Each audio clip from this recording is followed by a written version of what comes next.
અમદાવાદ જિલ્લા ગ્રામ્ય એસઓજી પોલીસે મોટી માત્રામાં ગાંજાનો જથ્થો ઝડપી પાડ્યો હોવાનું સામે આવ્યું છે. તો પોલીસને બાતમી મળવા પામી હતી કે એક મહિલા ઓરિસ્સાથી મોટી માત્રામાં ગાંજાનો જથ્થો લઈ અમદાવાદ જિલ્લાના ધોળકા પાસે આવેલા શેખડી ગામ પાસે નિરંજન ગોસ્વામીને આપવાની છે. આ પછી પોલીસે ઘટના સ્થળે પહોંચી બંને આરોપીને ઝડપી પડ્યા હતા.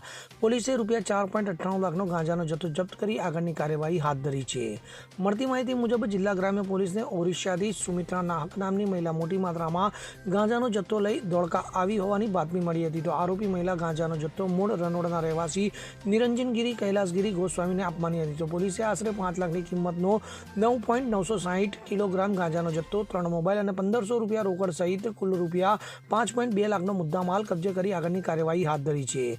પોલીસે પૂછપરછમાં આરોપી નિરંજન ગોસ્વામીએ જણાવ્યું હતું કે ભુવનેશ્વર ઓરિસ્સામાં બીજા લગ્ન તેણે કર્યા છે, જેથી અવારનવાર ઓરિસ્સા જવાનું થાય છે. ત્યારે ત્યાં ભુવનેશ્વરમાં રહેતા વિક્રમ પાસેથી 1 કિલોગ્રામ ગાંજાના ₹2500 આપી લાવ્યો હતો. તો ઝડપાયેલી મહિલા મારા શાળાની પત્ની છે, એણે જણાવ્યું હતું. તો ગાંજો માલ લાવવા માટે તેના શાળાની પત્ની સુમિત્રા નાહકને સાથે લાવતો અને ગાંજા ભરેલા બેગમાં ટ્રેન સાચવવા આપી દેતો હતો.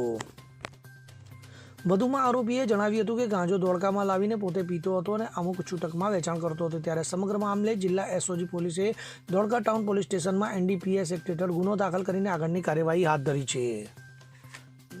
ઇદ્રીસ શેખ સાથે CN24 ન્યૂઝ, ધોળકા.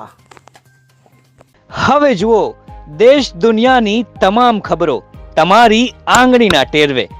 ઉઠાવો મોબાઈલ અને Google Play Store પરથી ડાઉનલોડ કરો અમારી CN24 ન્યૂઝ મોબાઈલ એપ.